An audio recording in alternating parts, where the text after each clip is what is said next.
I'm in my pond and we just caught this giant snapping turtle. I'm gonna make this video showing you guys how to hold them because listen, if you hold them the wrong way, it can be bad, as you can imagine. But first, let's just talk about the turtle a bit. Why can it be bad? What can a snapping turtle do to you? Well, I'll demonstrate with this broom handle because I'm not going to do it myself.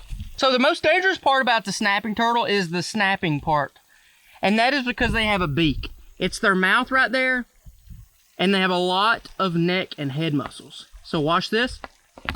Boom. He's literally latched on. Not only that, but the razor sharp beak is just like an eagle, which is literally like a razor blade. So not only is it super sharp, but you can see the dent it put in that too. And not only that, if he knows that it hurts you, like you're screaming and wiggling, he's not gonna let go. That's what's so bad about a snapping turtle, is that one, they're faster than you. Two, they can stretch their head so much further than you'd think they can.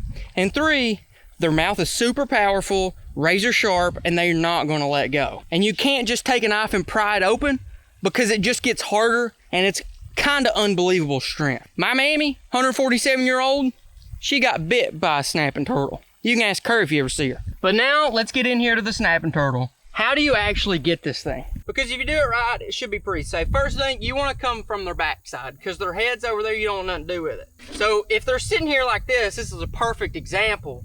A lot of times they'll be in the water and the mud, it'll be a lot harder, but I'm just going to come in here. You're going to try to get under them, so I'm just messing with him right now, showing how fast he can move and how strong he can be. You also got to think about his big feet back here because his feet have claws. See, now he's trying to turn on me, and he's stronger than you too. You gotta watch him. He's honestly like a little alligator in a little bit. You gotta watch him because he can turn around fast. But his claws, they can and they probably will scratch you. But, hold on, brother. But his claws can't really stab you. But you also gotta remember how strong this guy is. I'm gonna try to pull his foot out. Don't do this, but I'm gonna try to pull his foot out. I'm using both hands. And I can barely, I'm telling you barely, stretch his foot out. Come on, buddy. And depending on where you are, I can't twist him either. He's got them claws dug in and he's just strong as me. But, let me flip him over. And here's another thing to know. When you flip him over, did you see that? He's got an auto correction like a stinking spaceship to where he can flip himself over with his head. Let's see if he'll do it right here. Yeah, he can figure out how to roll himself over, especially that first time. This time, I think I about got him. They are reptiles, so whenever you wear him out a little bit, you got him. But don't get too comfortable. But the way I like to hold them is on their underside, which if he's flipped over, you just got to slip your hand under. I like to grab them right here. Just like that. Because this thing, that might be called their plastron, I think.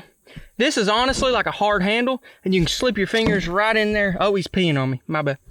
You can slip your fingers right in there, and now the only way he can hurt you is by digging his claws into your hands, which he will be more than happy to do. But what's important about this spot is you got to be strong with it, but he can't get you with his mouth, which is the ultimate weapon. From here, if you're strong enough, you can pick a brother up just like that. If you're not strong enough, you might need to do two hands. Another way that you can pick up a turtle, but it's bad for the turtle, is by just yanking his tail and holding him up by his tail. They say that if the turtle's big, it can hurt the turtle because you're basically pulling out his spine or stretching his spine or whatever.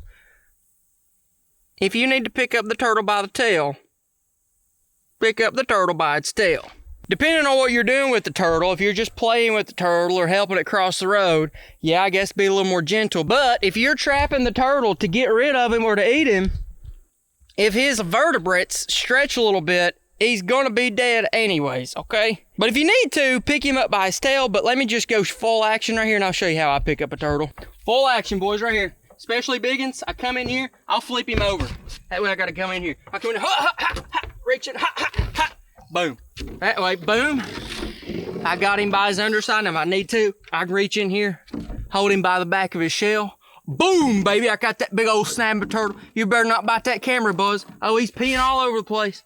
Ain't gonna hurt me. I ain't scared of you. You ain't scared of me. You ain't scared of me.